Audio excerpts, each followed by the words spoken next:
அனைவருக்கும் வணக்கம். மகர ராசிக்காரர்களுக்கு மிகப்பெரிய அளவுல பரம ஏழை கூட கோடீஸ்வரராகும் சுக்கிர மகாதிசை என்றால் என்ன, சுக்கிர புக்தியின் பலன்கள் என்ன என்பதை ஆராய்ந்து பார்க்கும்போது, மகர ராசிக்காரர்களுக்கு ராசியின் அதிபதியான சனிக்கு நட்பு கிரகமாக இருக்கக்கூடிய சுக்கிரன் மிக வலுவாக ஒருவருடைய ஜாதக அமைப்பில் 20 ஆண்டுகள் சுக்கிர திசையாக வலம் வருவார். இதுபோன்று ஒவ்வொரு கிரகமும் குறிப்பிட்ட காலகட்டம் திசையாக வலம் வரும். அப்படி வலம் வரக்கூடிய காலகட்டத்தில் குறிப்பாக சுக்கிரன் மிகப்பெரிய அளவிலான வளர்ச்சியை அள்ளி கொடுப்பதற்கான முதன்மையான யோகத்தை அள்ளி கொடுக்கக்கூடிய ஒருவராக பார்க்கப்படுகிறார். எனவேதான் சுக்கிர மகாதிசையில் மிகப்பெரிய அளவில் வளர்ச்சியும் முன்னேற்றமும் நீங்கள் நினைப்பதை காட்டிலும் பல மடங்கு சந்திப்பதற்கான முதன்மையான யோகம் உண்டு. இந்த வகையில் பார்க்கும்போது சுக்கிர மகாதிசையில் முதல் 20 வருடங்களில் சுக்கிர திசையில் முதல் 3 ஆண்டுகள் சுக்கிர புக்தி நடைபெறும். அப்போது நீங்கள் எதிர்பார்ப்பதை காட்டிலும் பல்வேறு வகையிலான அசையும் அசையா சொத்துக்கள், செல்வ செழிப்பு போன்றவை நிறைவாக பெறக்கூடிய வகையில் நல்ல வாய்ப்புகள் உங்களை தேடி வரும். அதற்கு பிறகு சூரிய புக்தியில் நிரந்தர வேலை வாய்ப்பு கிடைக்கும். சந்திர புக்தியில்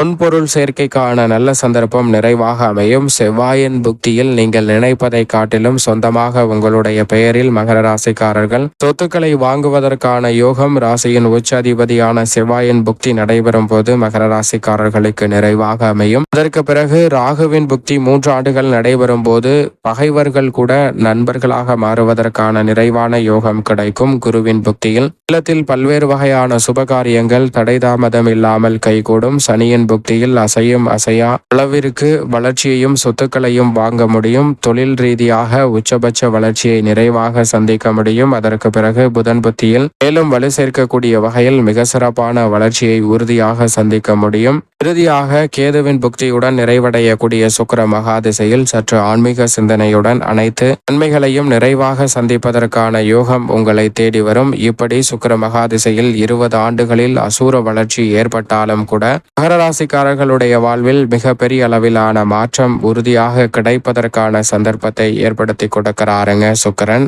ஆனால் அதே வேளையில் இப்படி 20 ஆண்டுகள் சுக்கிர மகாதிசை நடைபெறும் போது சிரமமே ஏற்படாதா என்று கேட்டால் நிச்சயமாக இல்லை, சிரமம் வரும். ஆனால் சிரமத்தை ஒப்பிடுகையில் மகர ராசிக்காரர்களுக்கு வளர்ச்சி என்பது மிக பெரிய அளவில் இருப்பதற்கான முதன்மையான யோகம் உண்டு என்பதுதான் யதார்த்தமான உண்மை. இது மட்டுமல்லாது இதுபோன்று தசாபுத்திகளின் அடிப்படையில் பார்க்கும்போது சிலருக்கு தசாபுத்தியில் சுக்கிர திசையே இல்லாமல் இருக்கலாம். அப்படி இல்லாமல் இருந்தாலும் கூட சுக்கிரனின் நட்பு கிரகங்களின் திசையும் அவரது புக்தியும் நடைபெறும் போது மிக பெரிய அளவிலான நல்ல வாய்ப்புகளும் சந்தர்ப்பங்களும் உறுதியாக உங்களை தேடி வரும். எனவே சரியாக பயன்படுத்தி கொண்டால் மகர ராசிக்காரர்களுடைய வாழ்வில் அசூர வளர்ச்சியும் முன்னேற்றமும் உறுதியாக சந்திப்பதற்கான முதன்மையான யோகம் தாமதம் இல்லாமல் மகர ராசிக்காரர்களுடைய வாழ்வில் இனிமையாக அமையும். சரியாக பயன்படுத்திக் கொள்ளுங்கள்.